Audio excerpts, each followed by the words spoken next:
Hey, this is Rockman, World Wide Public Radio. This is RPPR, episode 107, Sense of the Sleight of Hand Man, Post-Mortem.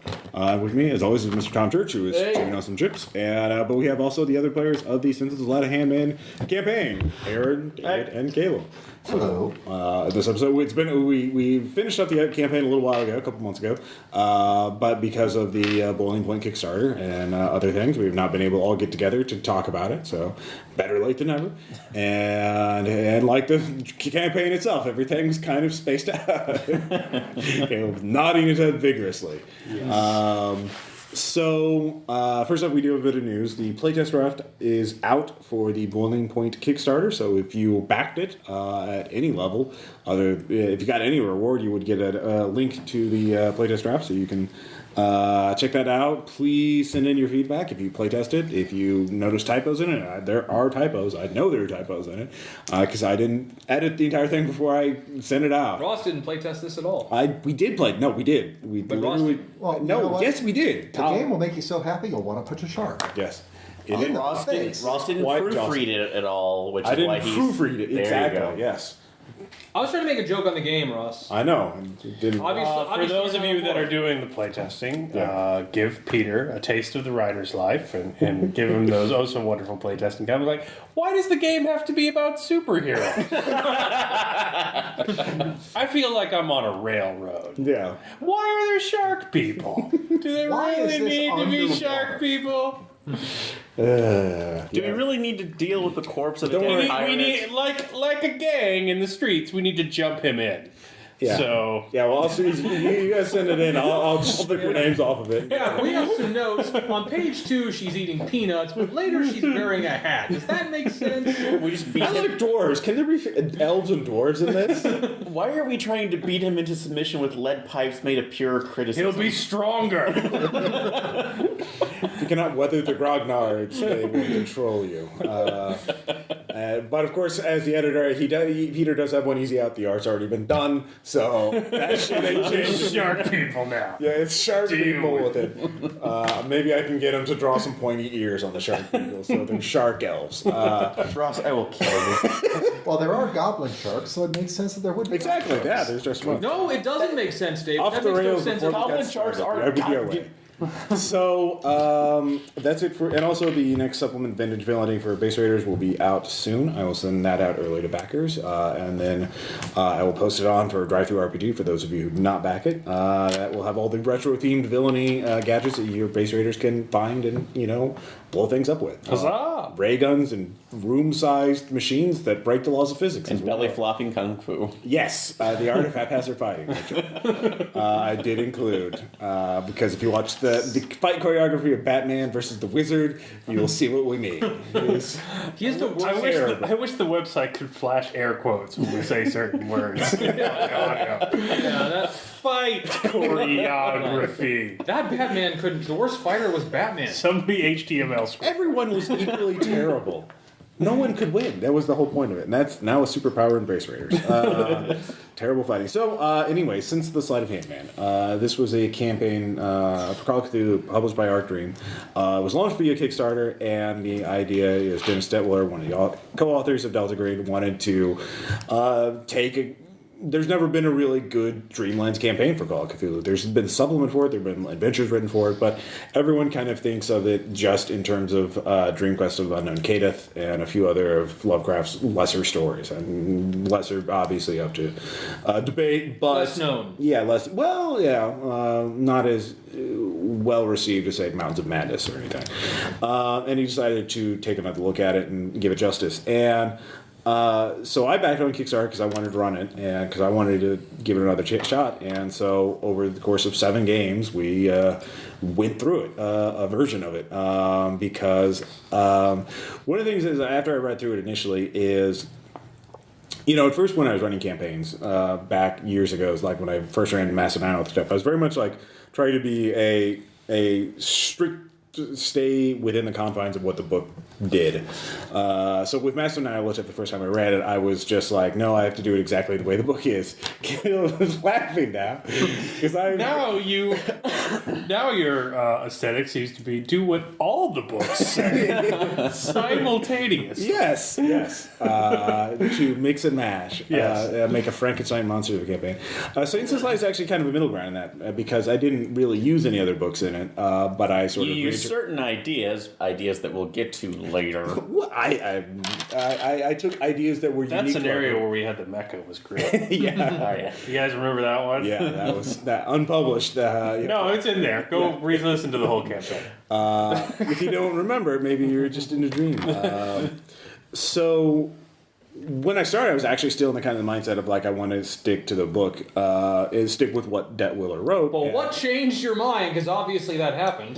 Well, I mean that was kind of thing. As I was reading through it, and I wanted to. I mean, Dennis himself says, make this campaign your own, and so I thought it would make for a better experience if I sort of took the elements that I really wanted to put in there and sort of ignored the stuff I didn't want to use, because you can't use everything in it. The campaign is not meant to be like you have to go through every single thing in the book. There are parts you can skip. There's no achievements for 100%. In a lot of ways, this is kind of like a campaign framework because it gives you the locations, but it doesn't say they should go from A to B to C to D. They say here's the start and here's the ending, and then and then there's some ideas on what paths you take, but that's about it. So when we started the campaign, everybody made your characters following the guidelines in the book, and one of the other things that did change was also under the hood, so to speak, the sort of the rules Dennis had for manipulating the Dreamlands. Which he called directed dreaming, which I kind of reworked to be a little more obvious to the players, because the way he works it is very much like a black box kind of thing. And I'll get into that a little bit later. But yeah, so in the first session, you guys were all, your opium addicts, your characters, and in David's case, and David's actually was the first case me realized, hey, I should just make this my own by letting them use this character from Bryson Springs, which is, chronologically speaking, impossible. Not anymore. Not anymore. Wizard did it. I told you it was I what wasn't here on the first session. That's true. Yeah. And that was one of the other things. We did have scheduling problems. And that, of course, normally with the campaign, that would be a problem. But with the Dreamlands, that actually helped in some With ways. Tao's character. Yeah, I have to say Tao's that other it- And character. Drew. Everyone And forgets Tao's Drew character. was in there. Yeah. Yeah, I do forget. I died a lot. So, anyways. I first really loved it impressions. because it was so fluid. Yeah. I mean, there were so many different times when we went, well, hey, remember that thing that we did? And, well, no, we don't really remember it all that well. Remember that guy we pulled out of the burning building? No, you didn't pull a guy out of a burning building. Who are you? I feel as if your personality has been lost in a bag. From some player. I mean, yeah, actually, this was really the main characters of the campaign. I really feel were like Caleb's, David's, and Aaron's character up until Darlington died. No, not Yeah. Darlington. If Darlington was a major character. I'm pouring a 40 out on Ross's floor right now. Because the funny thing about him was, I honestly Or really somehow didn't from really Jones. think of him as one of the main characters, even though he kind of had a lion's share of a backstory. Yeah. Only because when I created him, he was actually two aspects that I culled from Blackadder. One, the name. There's a guy in there named Captain Darling. Who's I love that, so that's kind of Arlington. And Tom may have to help me on this name. There was another character in there who was a RAF pilot. Captain the Lord Flashheart. Yeah, Flashheart. And I love the actor described him as just a walking penis, that he is just machismo all over and is rushing into things. So I thought, you know what? Even though this guy's lost his arm, he's a hopeless opium addict, he's just loving life as he can. And especially when he gets into the Dreamlands and inhabits a two-harmed, muscular black guy. Yeah. At this point, he's just heading on straight on forward. This is great. So What were your for your first character, Caleb? I mean, well, your only character. Really, what were The you? one who generated so all we of have us. what David was thinking. I want to carry on that story, even though it doesn't make any sense. But like, it's a mythos. Makes sense now. It makes sense now. Yes. It does. And by the way, I and still Aaron's- say we need 2 more Mitchum Cleary. No, we do. We adventures do in need to there close. somewhere. We do need to close the loop. and it ends with Bruce Willis shooting himself. as we're all in a simul space in Bartleby's. No, you have to be stopped. It's like late Stephen King. You're dark towering us. Nobody wants. No, we're all in the mind. Okay, which is really inside the mind of a kid in the hospital. Yeah. Anyway, but Caleb, what were you thinking for Omri? Snow globe. I was thinking kind of like a cross between Franz Kafka and Wallace Stevens. Yeah. Wallace Stevens actually, some of his poetry is used epigraphs in Senses Like That's the one thing I saw flipping through, and I'm like, all right, so I need a poet guy that hates his regular job, and then, but I instead of poet, I did weird fiction, but I didn't want to be like actual Lovecraft. Yeah. So I did like, immigrant Russian Jew. And you're the only one that's real. That takes a bunch of opium. Yeah. And I played him like an opium addict. So. No, and I thought that was great is that it was a constant denial that any of us were real, and we were just myriad aspects of the personality. The other thing is that I bought the book, but I was strictly forbidden from reading it because Ross saw me buy the book, and then he bought the book and said, I'm going to run I backed a Kickstarter. I was strictly forbidden from reading it, and then I've not read Unknown Kadath. So which I read shortly before I started the campaign. Yeah, and I was very fish out of water in the setting. Yeah. But I was thinking about the time period and crappy pseudoscience, Jungian psychology and stuff, and so I just stuck with that. Well, it's a dream, and I figured I would stop the first time I took an insanity. Yeah. Because that's the thing about Cthulhu. Like insanity is just being closer to reality, and I thought in the Dreamlands you could actually do that. Yeah, but you made all your sand. But I made all of those. That's where your luck went. It went all in the senses of man. That's why you have a terrible and so luck in the I just kept doing it. And it worked so well as a character. There were many sessions. I was mainly a visitor in the game. This is true. Who was your first character? The boxer dude. Was he? I thought he was the one your second. I know one was just lost in your bag. Yeah. And then one died. That one fell into limbo. Yeah. Did you get eaten by a gug too? No. That was Dan. Dan got eaten. I forgot Dan was in it too. Yeah, very briefly. Christ, this campaign. As he was attacking the dog with the I wrench, finally remember? found that first character. It's like much too late. Yeah, one just faded like Marty McFly. Along with Drew's character. Along with Drew's character. I like Drew's character's concept, which was like an old, smuggler who was like, his character was like 75 years old, and he and was like a drug addict and a smuggler for a bootlegger, bringing stuff in from Canada, and he just was in debt, and I like that. He reminded me of like Alan Arkin and Little Miss Sunshine, just too old to give a shit that you're addicted to heroin. Yeah. What's the worst that's gonna happen?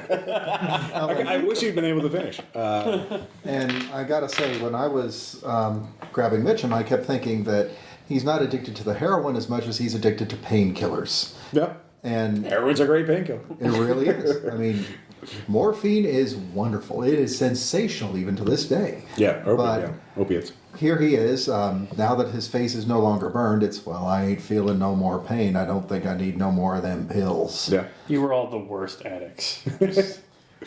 The worst. Well, the thing is,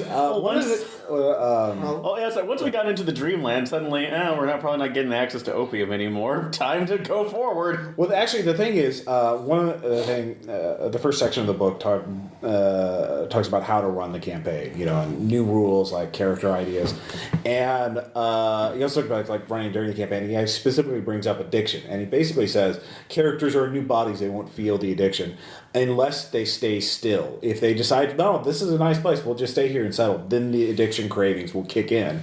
So it's basically kept in reserve. Like his advice is keep it in reserve. Attica? Yeah, basically, as a plot device to keep the characters moving. So instead of them just like, I settle in Inniquock, the first city I come to, and like go be a miner or whatever. Just that kind of subtle link between. Yeah, like no, you have to keep moving. This isn't your own land. This isn't your home. You need to keep moving. You need to go home. So that's that. I hadn't read that part. See, that's odd to me because that was my entire character motivation, other than the dream thing. Yeah. Is that I'm going across the Dreamlands to get a fucking fix. Like, there's a bunch of peasants here. Well, you already Huts feeling and burlap sacks. Nobody's got any smack. Like, fuck this place. Head on down the road. Like, Yeah. Actually, I remember that Probably has corn alcohol. The last character I did was the French cavalry officer. Oh yeah. Was that the one who actually made it to the real world? Yeah. Yeah. Yeah, I think he joined up right after the underworld. And yes, I totally made that character like, all right, he's like, you need a character that has a reason to fucking have the sword skill? I'll show you how. Which, I mean, fine, that's fine. But there's a lot of other things that Dennis does in talking about what you should do to run it. And so what he talks about this directed dreaming, which is probably the first thing I changed, which was the idea was you, as the GM, whenever you describe something, you'll describe something with a certain detail. And this detail, like, oh, this guy is wearing a red tunic. But then later on, you will say, so the merchant in the blue tunic tells you, it gives you your coins or whatever. And Wait a minute, your clothes are red. Right. And so every time a player points out some contradiction, some little subtle thing, you write down and he gets a notch. And that notch can then be used whenever the player, whenever the GM sort of subconsciously tries to figure out what the player would want. So if the player's like, oh shit, we're being attacked, I need a weapon. Oh, well, he has a notch left. Okay, well, hey, there's a short sword by your hand. You can grab that and stab somebody. How'd that sword get there? I don't know. Do you want to use it? Okay, sure. And so it's supposed to, which is a clever idea. My problem was just logistical.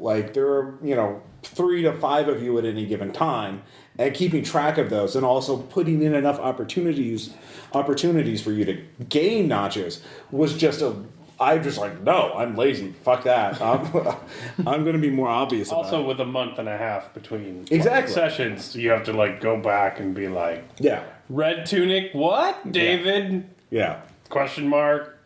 Little. Yeah, had we alien been on a more figure, weekly you schedule gotta with figure this out one, what it you're probably would have trying been to say. different. But yeah, with that, having to deal with weeks-long logistical issues, and on top of maybe a 2 or 3 separate pages just to keep notches. And the thing is, the GM is not supposed to tell the players about this system at all. Yeah. It is all black box. It is all behind the GM screen. I was not supposed to tell you any of that shit. And that was just, I just admit I was too lazy to do it. It was too much work to do. But because I wanted to focus more on the It setting. really took away from the game because, Yeah. it really was that nice, fluid, weird setting. So, Yeah. Well, yeah, I kind of want to talk about that. What are your impressions of the Dream, especially from the beginning or now? What do you think of that as a setting? Is that something you want to revisit in horror adventures? Would you change it if you were running it or playing in it? I wish I'd read the source material, which I think is true of everything else. Which is why I was clinging to the dream thing so hard, because I didn't want to be just totally shiftless. And while it was basically comedic, I did save up for that one failed sanity roll when we got back to Earth, and I tried to go as fishhead crazy as I possibly could. No, it worked. It worked.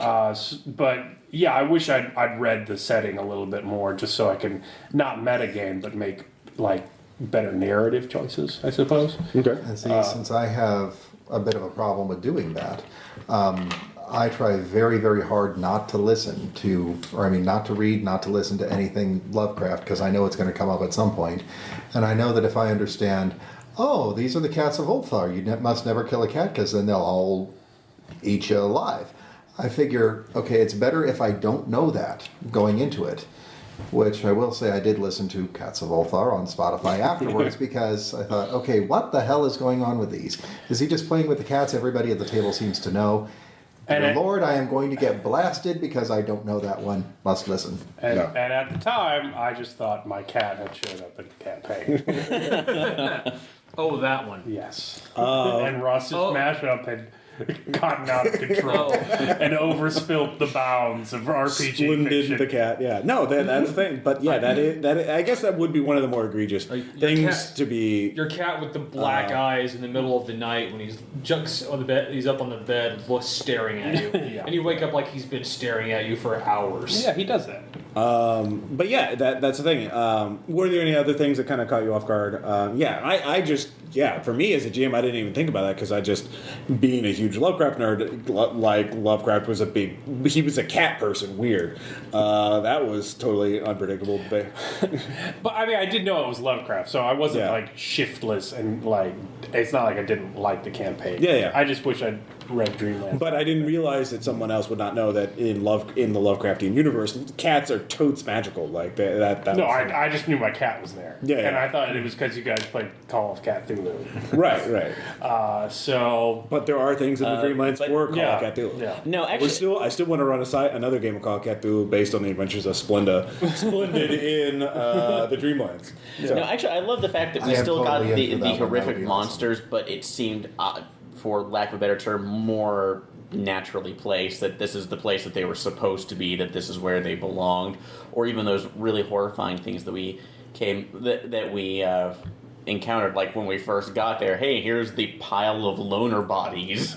that's straight out of the book. And I love that idea, but eventually it just, instead of just sitting here going, oh god, we have a hill of bodies, saying, damn, that's weird for this place, moving on. So, with everybody else around me saying, oh yeah, we get travelers here all the time. Well, the Dream Quest of Unknown Kadath it's a fantasy. It's not horror. Right. Yeah, and it flowed more. It flowed. Enunciation. Yeah. Flowed a little bit better than in the normal Cthulhu game. Just when you kind of hit that whatever is chasing you, or you're trying to investigate, and you have to stop. Like, crap, that's really horrifying. Roll sanity. Do I lose it? Yeah. This one. Yeah. The sanity loss was a little more gradual this time around, to where it felt like the risk of us basically becoming part of this place was greater than us just going completely insane. Well, another reason I wish I had time to read it was that, I mean, the scheduling stuff came up. And this has nothing to do with the book or Detweiler's writing, but it's like, oftentimes when we would play, since it's Sleight of Hand, man, it'd be the first time we'd met in like 2 or 3 weeks. Yeah. So things went toward the Yakety Sax Cthulhu Yeah. direction more often than not. This is true. Yeah. Sea pirate adventure Yeah. at all. Yeah. So I mean, I had fun certainly, but I don't know if it was very good to listen to. Well, the Sea Pirate Adventure is sort of an interesting point to talk about because the first 2 sessions, the one where you show up and then you get to the city of Inniquock, and the second session where you go to the Oracle, those are pretty much straight out of the book. Those are, I ran them very close. I used in 1 or 2 random encounters, but they're from the book, like the the shrine that had the statue in Which it. is probably the creepiest part of the campaign. Oh yeah, no. As soon as I read it, I was like, "That shit's going in there." Actually, there was one unscripted thing as the companion show. That was God damn. An issue of its own. It's- Yeah. We'll get to that. because I did want to add some. Even back then, I wanted to add something a little different. I wanted to make it a little different song. But those were pretty much run straight as. But then for the third session, it's like I want to do stuff in the sea, and they just have encounters, and then they talk about the pirate stronghold. But I didn't want to. There's no like, here's the beginning of the sea adventure and here's the end of the sea adventure. It's like a list of things, and you as the GM kind of have to make it up yourself. So I had the encounter, the ghost ship encounter was entirely me. Like I didn't, and then having the foreshadowing of Nodens show up was also just me. And then your guys' actions in the pirate fortress were your own, and I couldn't have planned for that. You could not. I was not there for that. No, But I heard But that was at the point I realized that campaign I should really focus on just taking these ingredients, for lack of a better term, and making my own adventures out of it. Yeah. So so I read through. At that point, that was when I was like, what do I want to hit in this book? And so like I wanted to hit the port city. I wanted to hit the underworld. I wanted to hit Ulthar, and obviously the Enchanted Woods. But they were like Sarnath and some of the other elements. I was like, they're okay, but yeah. I don't know. So, did you guys notice that, or was that just kind of? Did you assume I was running? I noticed you were using the book a lot less the longer we went into the campaign. Yeah. So yeah. I mean, I didn't dislike it in any way, but I did notice that. Well, and as did I, but I chalked it up to Ross Ross has actually memorized this book. He's read it so many times that he knows. Ross is a every genius. Never give him that much credit. Ross is a barely functional autistic person that learns everything. Wow. I'll tell you, the reason why I have survived as long as I have in tabletop campaigns with both Ross and you, Caleb, is because I assume that if I walk into the room, you know everything that's going to happen, and you have planned my moves 6 moves in advance, like some freaking chess master. I don't. It's Ross Karpov, Yeah. Caleb Kasparov.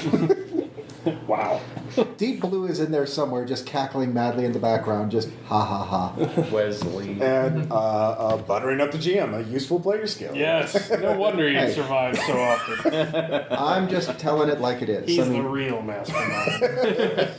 Like, oh, that and let's be honest, I Ross, do you're a have the luck beautiful of the man. devil. Do you know that? Not the same. Anyway. You don't need So we can't really talk about it because it hasn't been posted yet. Yeah. But the companions inspired it eventually to me. Yes, this is So the design of the companions from a metagame perspective was meant to exploit the fact that the GM is your eyes, no matter Yeah. what your perception skill is, and also the fact that everybody's brain has a huge amount of processing power going towards ignoring things like pattern, right? yeah, pattern recognition, lumping things into schema, and passing over things so you can still function. And so that when the GM says that person you've been hanging out with all along is an immortal, insane monster clone, you can pass it off as like, why would you be looking at everyone who has vague similarities to each other that closely when they're just people in your life? Right. Oh, and a very real phenomenon. So when you dropped them on us, I got to experience that from the play side, which I hadn't before, and I'm like, oh, it's cool. But the one thing I was like, I wish you'd drawn it out a little bit longer. I kind of wish I had more than 2 encounters with them. Yeah, I like- kind of wish they'd become recurring. Because I did. No, I mean, not even that. Like, Yeah. and but it's like I eventually learned who they were because I had the metagame knowledge. Yeah. But like, I'm like, well, what if they like knew them as characters and suddenly you're like, oh no, it's them? Because like, why would these people know what they look like? And then you're again playing on player expectations. Like, that's a good idea. So yeah, I really like that. I mean. And that kind of taught me something about game design in general. It's like why it's important to probably play your own game on the other side of things. Oh, So, definitely. Yeah. Yeah, with the companions, I wanted to throw them in there because they fit with the Dreamlands. Yeah. If there's magic, they know it. Yeah, exactly. Yeah. And so they can go in there. And I was originally going to have them be basically Team Rocket for you guys, where they'd show up. And I know that's exactly the kind of antagonist you were Yes. looking to model. Definitely what I was going for. So, but again, with the scheduling issues, I thought this campaign would take. I thought this was going to be like a 12 or 15 session campaign when I started, but then like scheduling is like, holy shit, we need to get this done just to have it done. Yeah. Which is unfortunate, but because I think there is a lot of material. I did skip a lot of stuff. There were like now that you finished the campaign, are there elements of the Dreamlands you kind of wish we had spent more time at, or like, or if you've read Kadath or anything else like?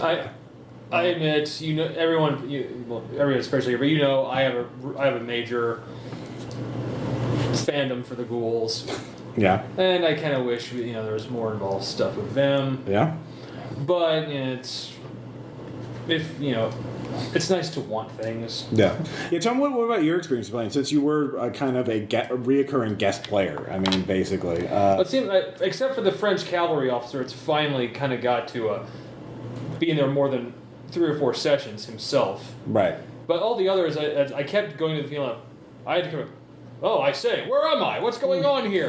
And eventually, but the 2 cards eventually got down. It doesn't matter. You're not going to live. They didn't say it, but that's kind of the vibe I was getting. To be fair, at least one of those deaths was because you lost your sheets. Yeah, of course. That's exactly what it was. It was like, huh. Well, that's gone. Yeah. You were a recurring motif of my mortality. That was insinuating itself on my subconscious. So yeah, in terms of like what would you? The thing is, like, I do want to revisit the Dreamlands in horror games in the future. I would like to see it in like in the modern era, because one of the things is it's supposed to be anachronistic, but obviously it kind of updates itself. It like, according to the Call of Cthulhu Dreamlands book, it's supposed to be like 500 years behind the time. So it's like in the 1920s, it's supposed to be like the early Renaissance or something like that. So, but. Well, who cares about that? Why not make it, what's creepy and anachronistic to us now? Oh, hey, the earlier 20th century, shit was totally creepy. So, I don't know. What would you want to see from the Dreamlands again if you were going in another adventure? I could totally see, in it from modern day, like a Dreamlands of the Victorian era or something. Yeah, Victorian time. That would, because I think that really lends itself to somewhat familiar yet at the same time. Yeah, very kind of that uncanny valley. To me, frankly, I would like to see the city of night that's always just shrouded in night. There's always that thick fog and mist. You can't see more than 5 feet in front of you, because that seems like that's the really nice example of the unknown. I mean, there's a reason why Jack the Ripper stories are so scary, is because we have no idea who he was. We can't figure that out. And he approached people in the middle of the night, and the only thing that they really saw was, hi, knife. Right. So, actually, I had kind of a counter for just Victorian turn of the century, where you have whatever weirdness is going on in the Dreamlands being powered by emerging ideas of new technology, too, because think of how horrifying the railway systems would probably look if you had a giant snake or something going across it. So that would probably be my idea of how to approach it. A giant snake that's slithering along the backs of immigrants. I like that. Damn. Yeah, damn. Y'all get real tonight. Shit. I'm kind of interested to see what they do in the Dreamhounds of Paris. Oh yeah. Yeah, I've seen some of the art from that on the Pelgrane site, and like a piano with teeth and like weird surrealist shit, and I'm just like, yeah, that's creepier to me than the anachronistic stuff. Mm-hmm. So like, I suppose I'm kind of with you. It's like a more modern aesthetic and surrealism, but I do like that you are actually Salvador Dali wasted on absinthe, and you like wander into Ulthor. Yeah, for those unfamiliar, it's a Robin Laws campaign that's coming out for Trail of Cthulhu, where you play one of 19 historic personalities in Paris in 1920. Actual surrealists. Surrealists or modernists. I think. I think some modernists. Hemingway's one of them, I believe. Hemingway's in there? I think so. Dibs. Dibs. I think it's going to be like Midnight in Paris with horrible nightmares. But you're investigating Cthulhu mythos, but you have to play one of those 19 people. You can't make your own character. So you'd be Dali or Magritte or Hemingway. I think Hemingway. So yeah, but punches for the min-maxer of your group. Yeah. I think so. I'm not 100% sure. We went to a strange land. He would I fit. walked up a hill. I saw the land. I headbutted a monster. It was good. We drank. The Swedish boxer died. That's not monosyllable. That's actually for the Dreamlands. If it's like an amalgam of the actual real world, I think that the early 20th century, like I imagine like leading up to something like the First World War in the Dreamlands. Can you imagine like the build up to a huge global war in the Dreamlands? This is. I think we should play Dreamhounds Paris, and we should Skype Thad in. But he can only hear us, and he can only tweet what his character says. Nothing longer than 140 characters. Is that Hemingway? Yeah. Thad gets to play Hemingway, and he just tweets what his character does. Wow. Come on, man! I sit. I don't know. That'd be kind of awesome. Wow. I got to hashtag facepalm. I apologize. No, it's fine. It's fine. I like it. What kind of I mean, thinking about the whole campaign, what stands out to you the most about it? Like, what is the most memorable? We can talk about the other campaigns. So after the pirate adventure, you had the city, and then the port city, Losk, I believe, and then from Losk there was the underworld, and then from the underworld there was Ulthar, and then from Ulthar the Enchanted Woods, and then it's the escape. So, out of those legs of the journey, what session? I mean, what was the most fun for you? I think for me, obviously, it was the Underworld session because that was that was pretty entertaining on my end. The most jarring for me was when we came back and I finally finished the sanity roll. Yeah, because I felt like I was playing a completely different character then, but it was good in a good way. It was alienating in a good Yeah, and I actually did mess up something out when you transfer into new bodies. You're supposed to keep your gender. I was just like, oh, Yeah, I can handle that. Yeah. And then, so that's the best thing from the campaign, but like the most memorable for probably not the best reasons is Pirate Cove, hands down. Because holy shit, every part of it from front to back was just absurd. Well, I kept thinking, if you've seen the Price is Right game with the yodeler going up the mountain and up the mountain, everything just kept getting bad. I thought we would go bad, worse, dead, but it's no. You just keep raising that bar of worse. And that is the only time I got anything that made my character remotely combat effective. Yeah. The Blessing of Nodids, where I could just fucking zap Nyarlathotep guys for a magic point. Like, that was pretty nice. Yeah. Well, And the monk slap. It's just the whole thing. I still can't believe Dennis DeWittler at Gen Con when I went to talk to him after the Delta Green thing. Hey, I love monk slap. Holy shit. Like, from his point of view, he spends like a year of his life writing. Let's see, this book is like nearly 300 pages long, and he just does all this work. He does all this artwork to create this campaign to sort of like, here's the Dreamlands. It's not just we shouldn't ignore it. It's this great part of Lovecraft's work. We should celebrate along with everything else Lovecraft did. And then it boils down to the dude slapping a monk. And like, I don't want to be that. And also, the best part of playtesting is like seeing how the stuff that you could not ever in a million years anticipate, but it still doesn't break the game. Like, people still have fun and enjoy it, and like that is the best part of playtesting. Yeah. Like the con convention I did of the Better Angel scenario where the guy alchemied all the gold into sponges, and they ran off with the Federal Reserve, and the stuff they couldn't carry they just threw into the river, so that the price of gold would go up. Like, none of those things are written in there. Like, neither is monk slapping. Yeah. But it should. It should. Or a hot rod-esque tumble down a flaming pirate city. You're welcome. It was pretty amazing. Any other thoughts about it? Well, and I did want to mention the whole reason for the quest for Lucille. From the Oh yeah, the Lucille. We had to talk Shadow about Lucille. There is a reason for it. Yeah. When I made the sheet for Mitchum Cleary this time around, the only real combat ability he had was guns. And when you get to the Dreamlands and it's, we've got There are no swords, guns, yeah. there are no guns. The loss of Lucille for him was also the loss of control. Yeah. He was used to being able to just walk into a room, pacify the room, just basically take Lucille, and as long as she's in hand, he is in control. And without Lucille and without guns in general, he was basically adrift. He just goes from place to place to place because he has no ability to really change his situation. And that's also why I followed along. It's, yeah, sure, you've got ideas. I got nothing. I have no idea what I'm doing here. But that's actually another good point, which the book talks about.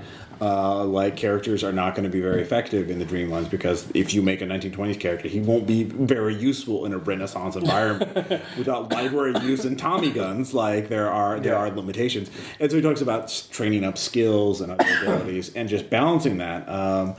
And for the and I think it worked. I mean, I would like, if I run this again, and I probably will years from now, I will use a different system for it. I'll probably use Trail of Cthulhu or some other gumshoe system because they break those kind of abilities in a more learnable. Well, it's like, you know, like scuffling and athletics rather than having like 5 separate skills. Here's a point. How many times did you fail this roll? Re-roll to make the... I mean, I like that for campaign play, but like when you make a character who's like for this environment, and then the whole premise of the campaign is he's a fish out of water, and so he's going to be totally useless for the large part of the campaign. I loved it. It does make it, but it's fine to enjoy. But it's like it's hard for me to balance that when it's like go on this fantasy quest to go to the Oracle, you know, with treacherous bandits as your allies. And but I also like the fact that, especially when Lucille was presented to him, there were obvious disadvantages to you. Yeah, so like I wanted to put Lucille in there, one to give you a reason to go into the underworld, And again, coming up with that, and also because the Dreamlands is supposed to be more fantastic. So what is that without a magic weapon, without a quest, and it's again. So this is my interpretation of the notch system, the whole directed dreaming. Yeah. So I've been kind of saving up for more appropriate uses. And for like Darlington, it was just him being able to survive like things that would kill normal people. Like physics just didn't work as hard as on him. Pillowy fall. Exactly. Pillowy fall. Oh, that He didn't fire's take only falling lukewarm. damage. It's room temperature fire. Exactly. I'm gonna jump off the Shantak bird and hope I wake up before I fall into space forever. Yeah, that was a pretty interesting choice, Tom. I What a lovely way to put it. Yeah.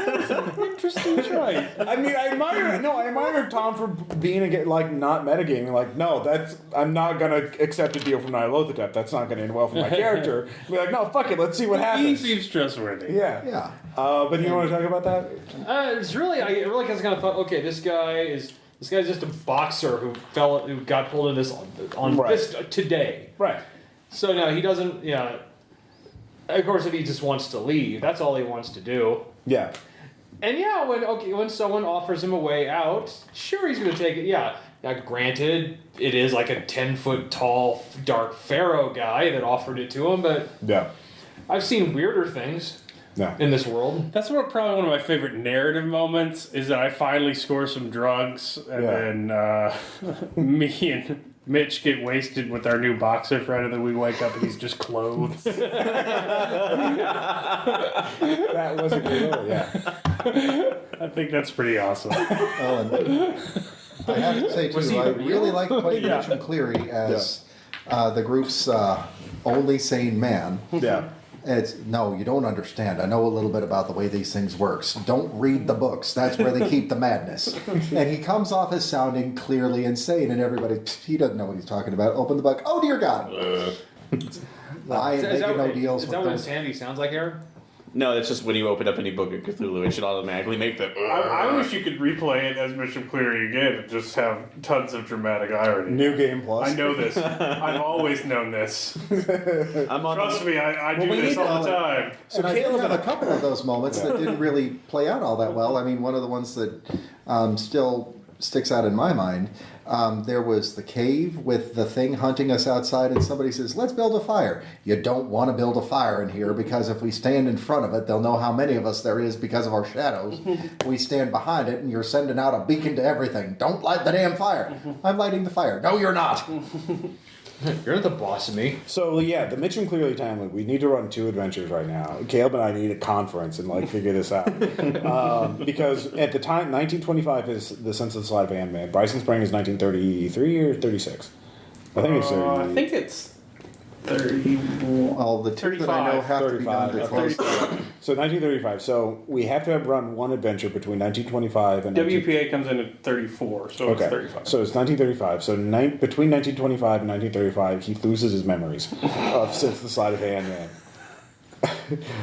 And he What about becomes his face, though? That's the thing. 'cause- and then after 1935, he has to go back in time to before Yeah, 1925. so when does Sense start? 1925. It starts in 25? Yeah, it all takes place But in when did we pop out of 1925. It's all like in a matter of 2 weeks in the real world. Sense? Oh, okay. Time works differently in the Dreamlands. Yeah, thanks Cthulhu physics. So at some point after Bryson It is Spriggs, he specific needs to- to go back in time. Yes, that's a And thing. at some point in between there, he needs Yeah. to lose his memory. So we have to figure that out. Either you and I can conference, or maybe David has some ideas of that. But because Just the make way, this convoluted as fuck. because Since the Sleight of Hand Man specifically says it ends right before Massive Nyarlathotep is supposed to start. Okay. So you could have your character who survived Since go straight into Massive Nyarlathotep. I might have a good idea.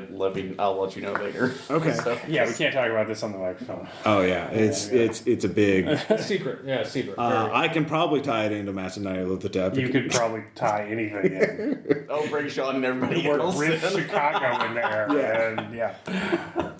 All I can say is Willy Wonka. I'm definitely looking forward I to it. already did Willy Wonka. I can't do it again. Like, Oh yeah, did you forget? that would be tasteless. There's so much other stuff to go out. What do you do first? I mean, like, That was an eclipse It wouldn't be phase. the slightest bit tasteless because, after all, he is the greatest chocolatier. yeah. No, it wasn't an Eclipse Phase. It was a Dirty World In the Eclipse Phase. in the Eclipse Phase universe, Fine! as the story of Willy Wonka. Table flip.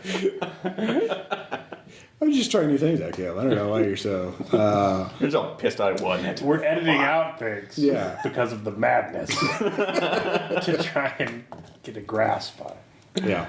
I told you not to read them books. For me, my lessons as a GM is like one, you have to make any written campaign your own, and so you should approach that from the beginning. Like, what kind of slant? Think about like, what do you want to do with this? Don't like treat this as like a text that has to be run as written. You need to. I think every campaign is should be customized for every in particular group, because someone writing a campaign has to make it sort of general purpose, but you can file away certain edges, add certain things in order to speak more effectively to your players. I mean, make the game better for your players. So that's, I think, I should have done that more from the beginning. I might like one thing I've learned from Masks is you should run prequel adventures so the players get used to the characters before you really get the gears running, like a one shot or something. So we could have now with the. Of course, the sense so I'd have to change and modify the opening of sense because it's supposed to be a cold opening. You're all opium addicts who don't know each other in the Dreamlands. It's supposed to maximize the disruption and the confusion of the players. So I'm not sure how I'd approach it, but I would definitely not have that kind of opening. Maybe slow down a little bit or something. I think in general, it's a good rule of thumb that like if you're running something pre-generated, you should add fan service for your players. Because I know that when I've written things for you guys and then written it as a publication, I've had to remove fan service that we are making. And how do you define fan Or service? make it a structure like things your players are going to like. Yeah. You need to make it a structure that like So ghouls for Tom. Yeah. So adding ghouls for Tom. Are things that are for Better Angels, like your individual subplots. Yeah. Were individual subplots. And there was I had to adjudicate between okay, what NPC would be fun for everybody and what NPC is specific to your subplot and what My son. What- or yeah. Honey Bear. yeah, or what side plot would be fun for everybody and what side plot would not be fun for. So the testing stuff is in there because I think everyone would have fun rigging the state tests, but the irradiating the brewery thing is That's all us. you could arrange for that to happen, but that's not required of the game. But it should be. It's not a milestone. It's not a milestone. You can choose to go after the brewery. I'll have to Some say food is that is irradiated definitely to make it safer. Yeah. Not with direct exposure to uraniums per se, but It's very important for robots. yeah, it is for robot in factories. But you guys, any other what are you taking away from this campaign? In terms of being a player, playing games with a long schedule, because that was one of the big things I think more unique is that we had a longer time between episodes than we've had with any other campaign. Well, and I might be saying a little bit much, but honestly, it may have helped in the long run, only just because, given that we're supposed to be in the Dreamlands, and the fact that it may have been a little bit hard for us to remember certain details going back and forth for each game, and things were changing as different players were coming in for one shots and one time. It kind of added to the effect of being kind of ethereal and dreamlike, that we have just people floating in and out. This is not definitely something you do. The land shifting from one end to the other. It's got to be said, the first time that it happened, I totally see all of us in game just kind of going, what the hell just happened? And by the last one, it was oh, so the boxers just closed. That's the third one this week. Go through them pockets, look for some loose change. Were there any lingering questions that you had about the campaign, about certain really. things that happened, or did I explain? No. Honestly, I kept running into Lovecraftian monsters that I don't know what they are. Yeah. And I could ask the question, what is this? But I would much rather discover it on my own. I would much rather, these days, finally get down to all right, Gug. Yeah. What the heck is a Gug? Where did they appear? Give me the book. Yeah. But that's not going to happen yet because I still want the wonder of holy shit, Gug. There are some things that as far as I can tell, are unique, are creations of Debt Whalers, like the guy with the boat in the underworld. Oh, the Amber Boat. Yeah. Which, by the way, that's early Debt Whaler. Yeah, no, that was That him. was freaking awesome. That was one of the creepier parts of the campaign. Yeah, and he helped you. There were When I throw all my change at him. the shopkeeper, the guy who gave you the drugs in Lusk. He has a whole page written about how he has a symbiotic monster attached to his spine or something like that. That if you lift up his shirt, there's this horrible tentacle thing and he has to kill someone every 2 weeks in order to remain alive. But Quato has the hookup. Yeah, So. but Quato has the hookup, so it's fine. Yeah. And you guys didn't attack him, so you weren't horribly killed by the horrible tentacle monster. Yeah. So that was kind of an interesting bit, that there are these elements in the campaign that kind of like, that was like, oh, if this happens, you can do this happens, but like, it's not like pointed out. It's not like the campaign does not require you to find a certain magic sword to give it back to the family or do that or whatever. It's all fairly loose, so you could play it. Recaptured the pie of deliciousness. I think one thing, I mean, I enjoyed the campaign, but like I couldn't help but think as we went along that if you were trying to play it like for a more serious Debt Wheelerian bleakness, like we would have totally fucked that up. So it is important to like convey the tone and continually remind your players what that tone is. Not to the point of be overbearing where you can't do something silly, but sometimes you need to be like, all right. Hey, guys, this is a horror campaign. Bring it down. Stop with the freaking Monty Python. I think I would change the appearance. Which I think it's just something we do, but we don't necessarily think about in the long term. Like No Evil, I did that. Like we had Yakety Specs octopus talk show episodes, but then we also had like holy shit, the moon's blowing up episode. Like, and it's just a matter of conveying that to your players what tones. There is that, and because it was just so sporadic, I didn't really. It was just no, I had fun, and like I don't think that's like a tone you were against. So, but I just thought like other people running it, like it would be very important. I think that's right. You have to think about what kind of Dreamlands you want. Do you want it to be the Dreamlands of Zoogs and talking cats, or do you want it to be the one of Gugs and Nyarlathotep trying to steal your soul? Yeah. I mean, he can try to steal it all he wants. It already belongs. And I actually felt this was pretty balanced between, wow, this is the wonders of a land we've never seen or could imagine, and to, oh God, what is eating me? So. Yeah, I think next time I run, I would focus a lot more on the aesthetic of the Dreamlands and make it more alien, instead of being like when Lovecraft was writing it, like sort of pastoral fantasy worlds in the tradition of like Lord Dunsany and that kind of stuff was more, I wouldn't say cutting edge, but more had more of an impact to the reader. But now, after The Hobbit and Dungeons and Dragons and a billion other things, like it just doesn't have the same impact to people. So you kind of have to make it, if you want to make a weird Dreamlands type feel to it, you have to make it more I wouldn't say non-Euclidean, but weird, bizarre. Bizarre, more alien. It has to be said too. I mean, during the time that Lovecraft was writing, the world was not exactly the place it was now. In fact, quite a bit different. It was a much worse place. I mean, bleaker place when it came to just living. Yeah, if you weren't a straight white guy, you were pretty much screwed. If you weren't a straight guy, Whereas now we have the internet, we have escapism, we have movies where they put mind-blowing special effects in there, and people will walk out of it going, "That looked fake." Yeah, it's true. Yeah, really, it's a that movie about dragons attacking a planet looked fake to you. There's so many dragon and helicopter movies out there. I don't know. It's a crowded genre. With Christian Bale. Yeah, it's a huge. Well, there's also that one with Gene Kane. You forgot about that one. I did not forget. Anyway. A tornado full of sharks. So I think any final thoughts on Since the Sleight Handman? I actually asked Dennis Detwiller. I know somebody will ask if he could write something up for our page, and he hasn't come back to me yet. Maybe he will soon. But I specifically asked him what the title is supposed to mean, and he said he would write that up, but he has not gotten back to me yet. So if you're listeners at home, I don't know what the title means yet.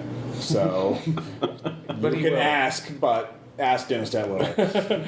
He is the author, I'm not. I'm sorry, but I like the title. It's a cool sounding title, but like it's long and it's hard to say. Well, Since it's like, To me, and I always thought this when I heard the title, because I do like it. It sounds very mysterious, but I want him to answer it this way. What does it mean? Well, say it. Sense the sleight of hand, man. What do you notice now? My wallet's gone. Yeah.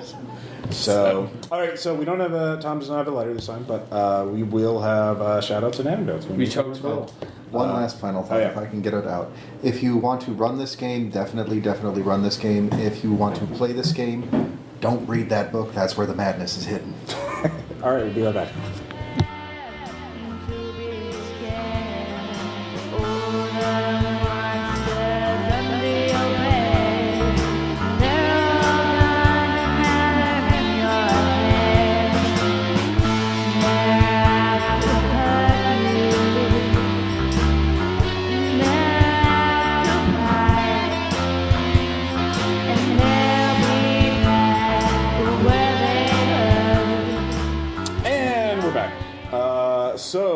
Shout outs, we have them.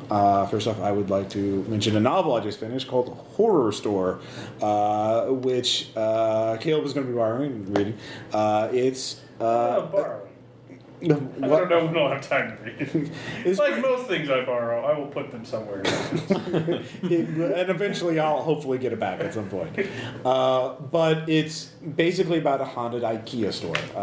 And they don't call it IKEA, they call it Orsk, and they specifically mention that it's an IKEA competitor. But these employees there, they've noticed there's vandalism going on after hours and stuff like that. So the shift manager gets a couple of employees and say, we're going to stay the night and we're going to find out who's vandalizing the store. And then, of course, bad things happen. And it's a quick read. It's really entertaining. It's really well designed. It's done in like kind of a design. 5 Nights at IKEA. Well, just the one, and that's enough. It's pretty. It gets pretty creepy pretty quickly. And I liked it. In the meatballs. Aside from being a really good read, it's basically the architectural horror of Ruin, the kind of thing that I want to go for, and the economic horror of Red Markets, because they specifically point that like, I don't want to do this, but I really need this job, and like I owe my roommates $200. I will be homeless if I don't stay the night in this haunted ass store. And they I fear the unknown. I fear homelessness more. Yeah, no, that's literally the subtext of it is the economic exploitation of these part-time retail workers, and there's more to it, but I don't want to spoil the supernatural element of it. Well, because to me, and I hopefully I'm not spoiling anything of this inadvertently, but you haven't read it, so I don't know. Well, and that's what I'm saying inadvertently, since I haven't read it. But it almost sounds like the people who own the IKEA knockoff are doing some sort of cabin in the woods thing where they're just because it would be more interesting to me if they're feeding these unwilling employees to it just to keep some horrible eldritch god asleep. It's something different. Okay, it's really cool actually. Okay, I might have to steal that from you. But. You and Caleb can argue which one. Duel with Knives. Go. It's on sale on Amazon right now for like $10. And I would recommend actually getting the print version because it's really well designed. They have like every chapter has a little image, like an image from the Orsk catalog. Like here is the Brunderberf, desk. I want that desk just for the name. Yeah, I'm making that up. I actually don't know. There's a lot of nuance involved. I don't know. All right. So anyway, Swede fans, please don't kill us because of our Muppet life. David, you already mentioned yours, The Cats of Ulthar audiobook on Spotify. I finally broke down, and I've heard too much about this. Splendid just pushed it one notch over. So one day while sitting and auditing a number of cases at work, and to drown out the people behind me who don't seem to understand that a helicopter is the one that has the egg beaters on top, a plane is the one that has the 2 wings on either side, learn the freaking difference.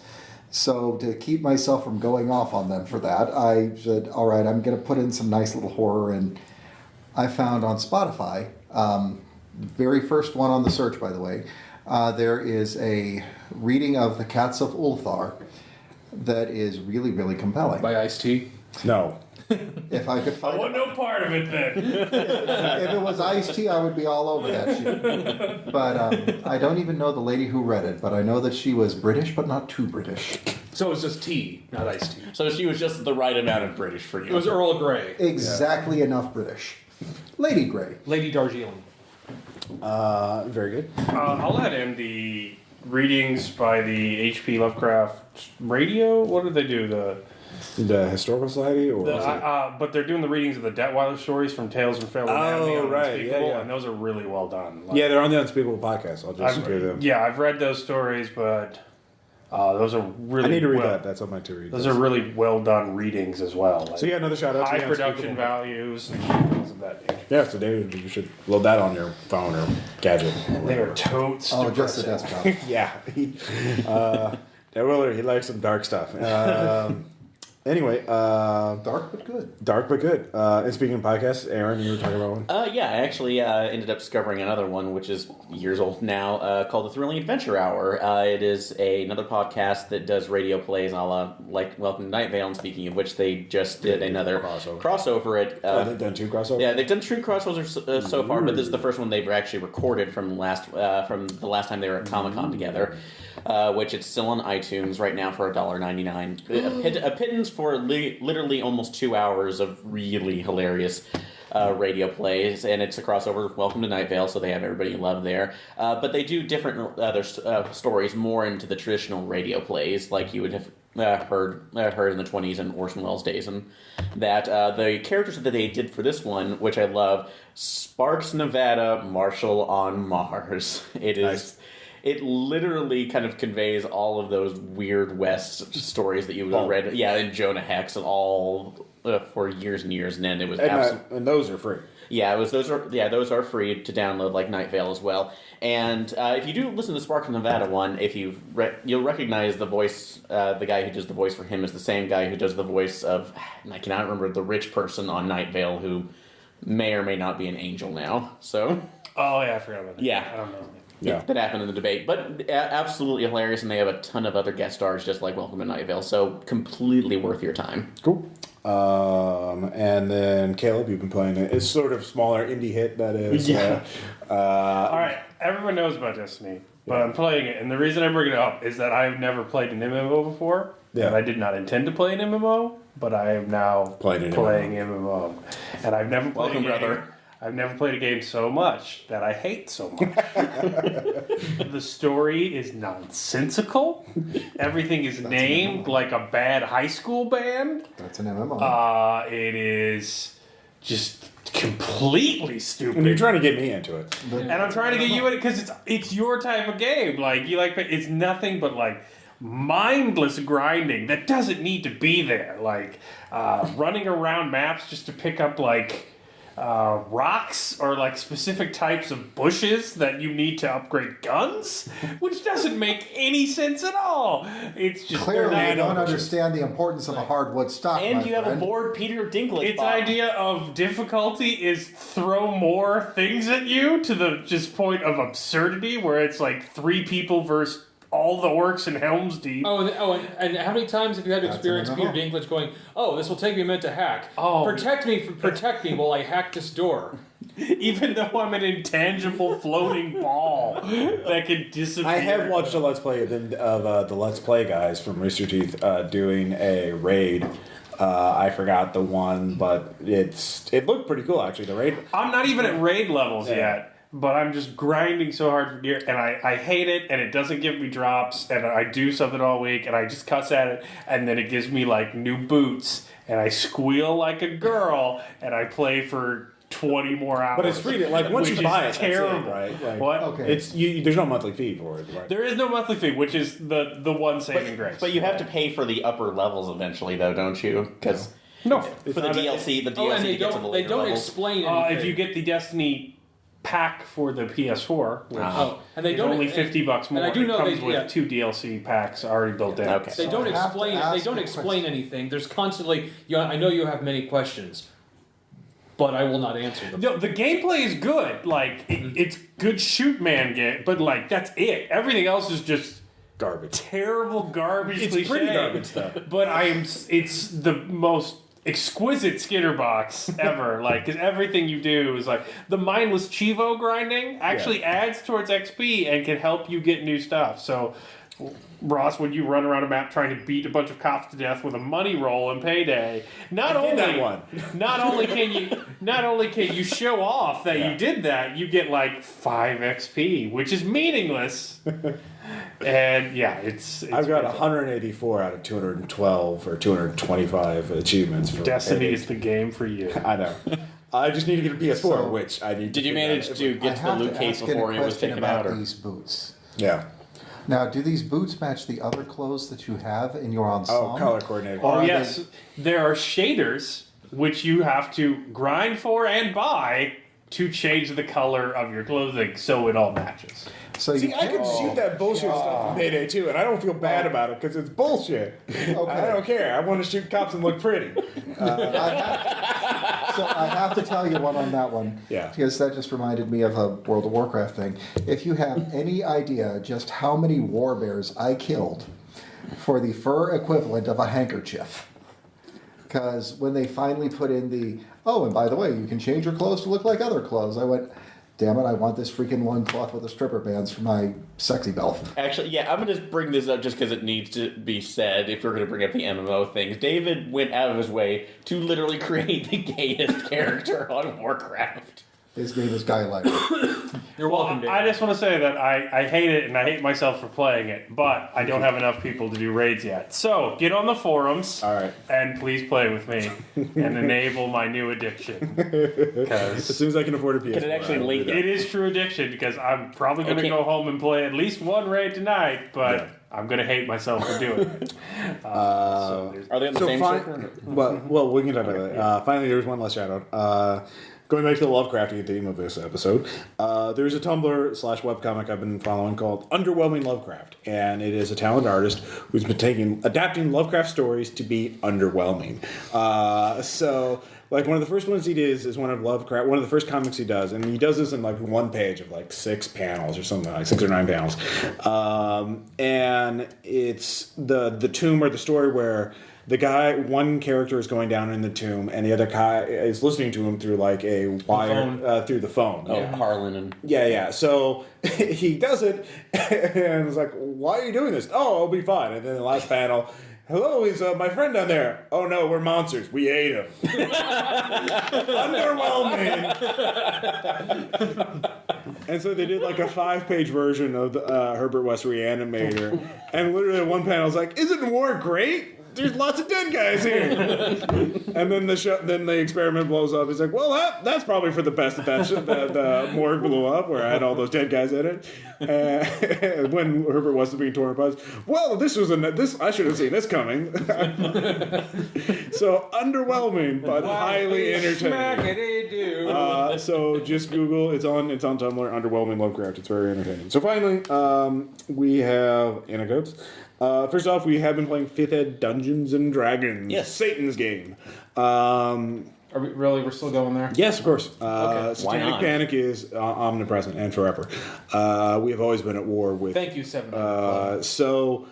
Bill ran a Halloween-themed game of 5th Ed that we will finish up this a couple of days from now, so it's not quite done. It's basically Adventurers in Innsmouth is the theme, so we killed fish people.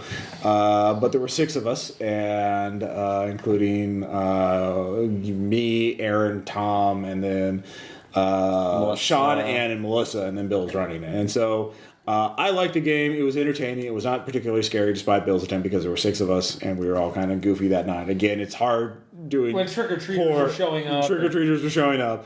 With 6 oh players. man, badass Spider-Man. Badass Spider-Man. What game was that in? I can't remember what the actual game Oh was. damn, I don't care, but he was awesome. It was a girl. It was a little girl. I don't even care. Yeah. Spider-Man. And sorry, for this little anecdote too, since we're going to talk about the trick-or-treaters coming up, I'm going to be pissed off because Ross and I decided we would trade off duties since Bill was... No, I more or less just went over. It's like, I'm going to give him candy. Yeah. And then it's like, fine. We were fighting for... Yeah, you got the mini Star-Lord. Who did I get? The 2 teenagers who didn't bother to dress up at all. And we said, hey, give me candy. Here's a couple pieces. Can I get more? Fuck you.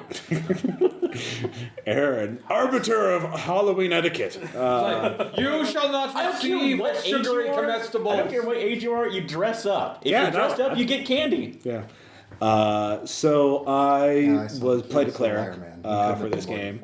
And it was set in the Greyhawk. I can't remember the name of the storm god chose the Tempest domain because Bill leaked it. It was like sort of hinted that there was going to be something. And this was, hey, Tempest domain. That's probably storms and shit. That's probably useful for an aquatic Hey. theme game. It's like, hey, Storms are awesome. These storms are awesome because it was a dark and stormy night. But the thing is, I didn't remember the name of the storm god for Greyhawk, so I just like storm god is great. And that was how I literally did it. It's like my storm god would not approve of this. Have you converted Praise storm god? Like Aaron would not convert to storm god, so I was tempted not to. Which is why I find it hilarious that my halfling sorcerer character finally shot a bolt of lightning in here. It's like, oh, storm god. So that was my little anecdote for that. But David, you're like some religious people. You did not do the required reading. no. My intelligence was my You character. just did what everyone else was doing. I failed all my No one religion skill noticed. checks, and except I made an natural 20 at one. But my character's dump stat was intelligence, so I figured he was. Those books are really long, Yeah. dude. Yeah. They have lots of big words. Storm God's Seminary School was really a party school. Although I do have something, and I will say there's a hope that this will happen because since it's all the 5th ed rules, my halfling sorcerer has the wild magic talent or wild magic one, which means that Bill can roll dice as the GM, and every once in a while I have to roll to see what random effect I have. If there is one where a unicorn is summoned and comes under control, if this happens... No, it doesn't come under your control. It's just there. No, it's under your control for one round. And then it's there. I like it. It's there. Yeah, but then it disappears. That means for one round, if we get this, Sparkles is See, if coming. I was running GM, I would ignore that. I'd say it's just there. It's not under control. Be nice to the unicorn. And of course, it's going to be Sparkles. Sparkles is the only unicorn, as far as I'm concerned, for role-playing purposes. There are no other unicorns. Wait, so there's not. So I've hit gold already. Why would I bother? So there's no effect like you fart at 150 decibels. There is something about yelling or being really loud or something like that. I did like that. If There's you roll, another one where you turn into a potted plant. Yeah, if you roll 42, you turn into a potted plant. So that's the answer. So for that, not again. fantasy, high adventure and fantasy. High adventure. Tom, any impressions of the game? You kind of, I can't remember what your character was. I was a druid. Oh yeah, of course you were a druid, and you turned Wait a into minute. animals. I'm a Tom? Druid shapeshifter. Tom Church I'm a druid. And played a cook. druid? Yeah, a druid. And Scooping that fruit up off the ground. Can't get no lower. What part of the country you from, boy? But finally, David, you were running a game too, Pathfinder. And I actually decided to step behind the screen for a change, and I've been introducing a couple of friends and coworkers to role-playing in general, and I picked Pathfinder because I've got a lot of the books, and I figured it's nice and easy. It's D&D 3.5 with a lot of the... for certain versions of the word easy. Sorry. Oh yeah, certain versions.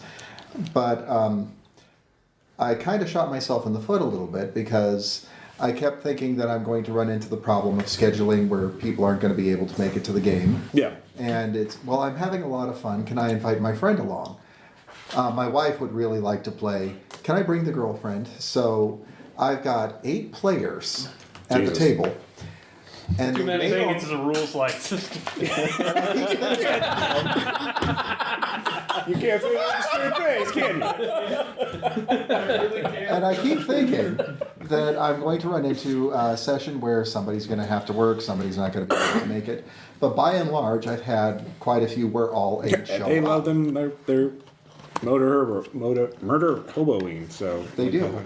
And I keep using the gamer math, the nice little equation that says the difficulty for this party should be this. So go for an encounter that is CR this.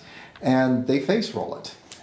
Even when I have 2 players going into one, I mean, there was an encounter with a hag where they killed her in the surprise round. And they weren't even supposed to be able to make their saving throws. But nat 20s at just the right time, and holy shit. So this past week, I decided, all right, I'm just going to take that equation and I am just going to throw it out. We're throwing this away. Party is level 7. So I had a mini dungeon that consisted of a pagoda with a monk on each level and an elemental-based set of traps. And I gave them the choice on each floor, you can fight the monk or fight the room.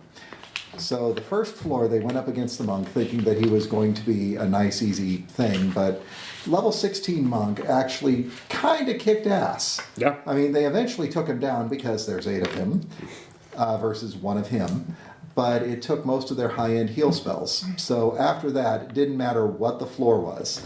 I mean, on the earth floor, there's massive boulders on either side of them, and they looked and they went, yeah, those big honking rocks scare us less than that quiet guy that's just standing there.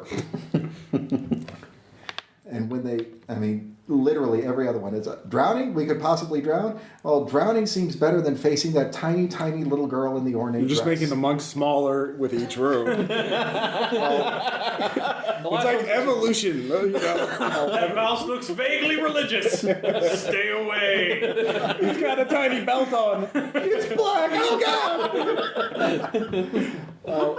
Have you heard the good word? No! I'm out, man. Game over.